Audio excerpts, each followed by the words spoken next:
नमस्कार दोस्तों, मैं हूं लोकेंद्र मिश्रा और आप सबका स्वागत है इस वीडियो में। बिहार पीसीएस का जो मेंस एग्ज़ाम चल रहा है उसका जीएस पेपर 2 आज हुआ है, उसके बारे में हम बात करेंगे। कैसे कैसे प्रश्न आए थे उसके बारे में चर्चा करेंगे और इस प्रश्न का जो पीडीएफ है वो आपको मेरे टेलीग्राम चैनल पे मिल जाएगा, जिसका लिंक आपको डिस्क्रिप्शन में मिल जाएगा। तो चलिए शुरुआत करते हैं। सेक्शन 1 जो है आपको पता है शॉर्ट आंसर टाइप क्वेश्चंस होते हैं और इसमें आपसे जो क्वेश्चन पूछा गया है उसके बारे में हम देखते हैं। सबसे पहला क्वेश्चन जो है वो है, भारत में गत्यात्मक धर्मनिरपेक्षता की आलोचनात्मक दृष्टि से विश्लेषित कीजिए। बहुत अच्छे लेवल का पेपर आया है और क्वेश्चंस बहुत शानदार हैं। जैसे कि पहले क्वेश्चन में आपको डायनामिक सेक्युलरिज्म इंडिया में किस तरह से चेंज हुआ है, उसमें क्या क्या चीज़ें ऐड हुई हैं, क्या क्या चीज़ें नहीं आई हैं, उसको आपको क्रिटिकली एनालाइज करना है। आलोचनात्मक दृष्टि से उसके फायदे उसके नुकसान इस तरह से बताते हुए चलना है। दूसरा जो क्वेश्चन है वो है, regional politics place its role in India. Bharat में क्षेत्रीय राजनीति अपनी भूमिका निभाती है, व्याख्या कीजिए। तीसरा जो प्रश्न है वो है, positive directions in the constitution of India are as a charter of social and economic democracy in the country, explain with examples. Bharat के संविधान में सकारात्मक निर्देश देश में सामाजिक और आर्थिक लोकतंत्र में एक चार्टर के रूप में है, उदाहरण सहित व्याख्या कीजिए। तो ये जो प्रश्न है वो रटे रटाए जो बीपीएससी में आ जाते थे उससे अंतर है इस क्वेश्चंस में, और इसको रटे रटाए प्रश्नों को पढ़कर आप नहीं पास कर सकते हैं। अब बीपीएससी का मेंस देने के लिए, अच्छा आंसर लिखने के लिए आपको बिल्कुल आंसर राइटिंग करनी पड़ेगी और वो भी अच्छे उत्तर लिखने पड़ेंगे। प्रीवियस ईयर के कुछ पुराने क्वेश्चन पढ़ के जाके काम चलने वाला नहीं है। नेक्स्ट है, भारत के सर्वोच्च न्यायालय के न्यायिक पुनरावलोकन क्षेत्राधिकार को स्पष्ट कीजिए। ये तो हो सकता है। बिहार ने पिछले दशकों में अपने राजनीतिक संस्कृति में सुधार देखा है, वो उदाहरण दीजिए। उसके बाद से आते हैं जो क्वेश्चंस आपके शुरू होते हैं लॉन्ग आंसर टाइप, जिसमें कि दूसरा है, इसमें से कोई एक करना है, ए और बी में से। पहला है, क्षेत्रीय परिषदों के अंतर्गत देश में राष्ट्रीय हित की सर्वोपरिता प्रतिष्ठापित है। भारत में क्षेत्रीय परिषदों की प्रकृति एवं कार्यशैली का उपर्युक्त कथन के परिप्रेक्ष्य में आलोचनात्मक दृष्टि से परीक्षण कीजिए। या फिर दूसरा क्वेश्चन जो है वो कास्ट पॉलिटिक्स से है आपका, कि जाति भारतीय राजनीति में एक भूमिका निभाती है, दशकों में इसके कामकाज में बदलाव आया है, आप पिछले कई दशकों में इसकी बदलती भूमिका को कैसे देखते हैं, इसको भी आप रीजनल पॉलिटिक्स से जोड़कर लिख सकते हैं। क्वेश्चन नंबर 3, वो भी 38 नंबर का प्रश्न है, भारत के चुनाव आयोग ने चुनाव कराने में महत्वपूर्ण भूमिका निभाई है। दशकों से चुनावों को स्वतंत्र और निष्पक्ष बनाने में इसकी भूमिका का आलोचनात्मक परीक्षण कीजिए। ये प्रश्न आप अगर थोड़ा सा भी पढ़ते होंगे तो ये तो आपने जरूर लिखा होगा, इसका आंसर राइटिंग आपने की ही होगी।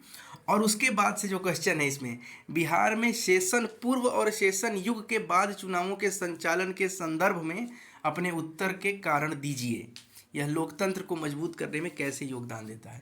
तो जो मुख्य चुनाव आयुक्त थे टीएन सेशन, उन्होंने जो एक इलेक्टोरल डेमोक्रेसी में जो रिफॉर्म लाया था, जो चुनाव कराने में जो रिफॉर्म जो सुधार उन्होंने लाया था, तो उनके पहले क्या स्थिति थी और उनके बाद की क्या स्थिति थी। उनको बहुत बड़ा नाम है टीएन सेशन इलेक्टोरल रिफॉर्म्स के क्षेत्र में, तो उनके कॉन्टेक्स्ट में इस आंसर को लिखना था। या फिर आप लिख सकते थे कि राज्यसभा की संरचना एवं शक्तियों का विवेचन कीजिए तथा संसद के द्वितीय सदन के रूप में इसकी भूमिका उल्लेख कीजिए। दूसरा क्वेश्चन आसान पड़ेगा आपको।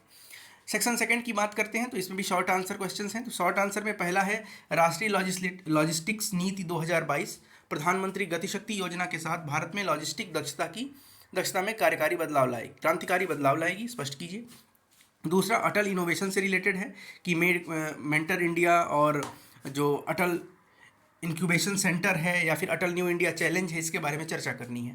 दूसरा क्वेश्चन है, बिहार में अर्बनाइजेशन कैसा है, बिहार में नगरीकरण की क्या स्थिति है, उस पर आपको चर्चा करना है और 2 कारणों की भी व्याख्या करनी है कि निम्न स्तर का अर्बनाइजेशन क्यों है बिहार में नगरीकरण उतना तीव्र क्यों नहीं है, इस पर आपको लिखना है। और इसको बढ़ावा देने के लिए वर्तमान सरकार ने क्या क्या कदम उठाए हैं, इसके बारे में भी आपको चर्चा करनी है। अगला क्वेश्चन जो है वो इंडियन ओशन डाइपोल मूवमेंट से है। हिंद महासागर द्विध्रुवीय गति क्या है, इसका वर्ष 2022 में भारत की मानसून की अनियमितता से क्या संबंध था। एकदम लेटेस्ट क्वेश्चन है, एकदम वर्तमान समय में जो भारत की मानसून में जो परिवर्तन देखा गया है पिछले दिनों, उससे रिलेटेड करके ये पूछा गया है कि इंडियन ओशन डाइपोल जो है उसका क्या परिणाम है भारत की मानसून पर और अर्थव्यवस्था पर उससे क्या प्रभाव पड़ा, खाद्य उत्पादन पर क्या प्रभाव पड़ा। अगला प्रश्न है, भारत में ग्रामीण शहरी डिजिटल विभाजन की व्यापकता और प्रभावों की चर्चा कीजिए।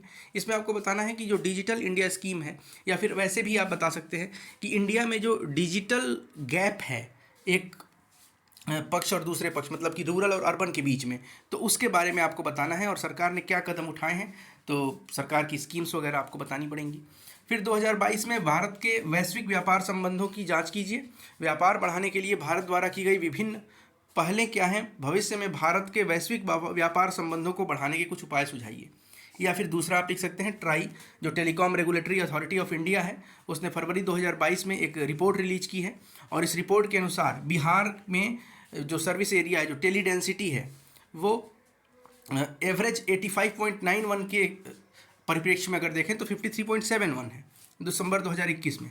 तो इसका क्या प्रभाव पड़ेगा और क्या स्टेप्स लिए जाएंगे, इससे संबंधित प्रश्न लिखना है।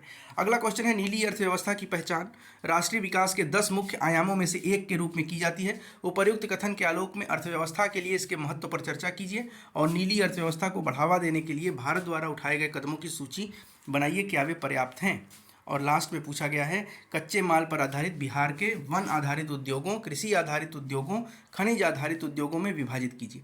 अब देखिए कुल मिलाकर ये क्वेश्चन पढ़ने का कोई मतलब नहीं है, मतलब ये है कि अब आप बीपीएससी में कोई अगर ये सोचे कि बीपीएससी मेरा बी प्लान है और उसमें मैं आराम से क्वालिफाई कर जाऊंगा, तो अब उसके लिए ये संभव नहीं है, क्योंकि जो लेवल है क्वेश्चन का, आपने GS1 का क्वेश्चन भी देखा और ख़ास तौर पे आज का जो आपने पेपर देखा, इस पेपर से आपको पता चल जाएगा कि पेपर का जो लेवल है वो कितना ऊंचा किया गया है और कितना जो भी बातें वो ट्वीट में अपने लिखते हैं चेयरमैन साहब, उसको उन्होंने किस तरह से फॉलो किया है कि अब रट कर कोई PCS नहीं बन सकता है, अधिकारी नहीं बन सकता है। आपके अंदर क्रिटिकली सोचने की क्षमता होनी चाहिए और आपने उस तरह के आंसर्स लिखे हों, उस तरह के क्वेश्चंस देखे हों और प्रैक्टिस किया हो, तभी ये काम संभव हो पाएगा। सेक्शन 3 की बात कर लेते हैं। पहला क्वेश्चन है कि भारतीय परिप्रेक्ष्य में तकनीकी का स्वदेशीकरण, इंडिजिनाइजेशन ऑफ टेक्नोलॉजी, यूपीएससी में एक टॉपिक है और यहाँ भी टॉपिक है। नेक्स्ट है व्याख्या कीजिए बढ़ती ऊर्जा आवश्यकताओं को पूरा करने के लिए भारत के लिए अपने परमाणु ऊर्जा कार्यक्रम का विस्तार करना क्यों आवश्यक है। तीसरा है इंटरनेट और इंट्रानेट में अंतर लिखिए। बहुत शानदार बेसिक सा क्वेश्चन है हालांकि, लेकिन ये आपको जानकारी होगी तभी आप लिख पाएंगे। और इंटरनेट और इंटरनेट ने मनुष्य के जीवन को कैसे बदल दिया है। प्रौद्योगिक आधारित बिहार के आधुनिकीकरण पर एक नोट लिखिए। स्वास्थ्य क्षेत्र में नैनो प्रौद्योगिकी की भूमिका की चर्चा कीजिए। ये क्वेश्चन जो है, ये ही एक क्वेश्चन ऐसा है कि जो आप आराम से लिख सकते हैं अगर आपने नैनो टेक्नोलॉजी और उसके एप्लीकेशंस जो हेल्थ सेक्टर में है उसके बारे में पढ़ा होगा, वैक्सीनाइजेशन में या फिर टारगेटेड ड्रग डिलीवरी सिस्टम में उसका यूज़ कैसे होता है, वो सारी चीज़ें इसमें आपको लिखनी थी। उसके बाद क्वेश्चन है संगणक एवं संचार प्रौद्योगिकी, वही है कंप्यूटर कम्युनिकेशन से रिलेटेड है, एक क्वेश्चन ये है। और उसके बाद है एक तरफ प्रत्येक परिवार को पीने योग्य जल की उपलब्धता का उद्देश्य एवं दूसरी तरफ बढ़ती हुई आबादी के कारण जल की कमी को ध्यान में रखते हुए जल संरक्षण में भारत सरकार की भूमिका पर प्रकाश डालिए। साथ ही केंद्रीय सरकार के उद्देश्यों की पूर्ति हेतु बिहार राज्य द्वारा अपनाए गए वैज्ञानिक एवं तकनीकी विकास की विवेचना कीजिए। तो ये आज का पेपर था, इसके बारे में मैंने डिस्कस किया। पेपर आपको टेलीग्राम चैनल से मिल जाएगा, डाउनलोड करके देख सकते हैं। बहुत बहुत धन्यवाद।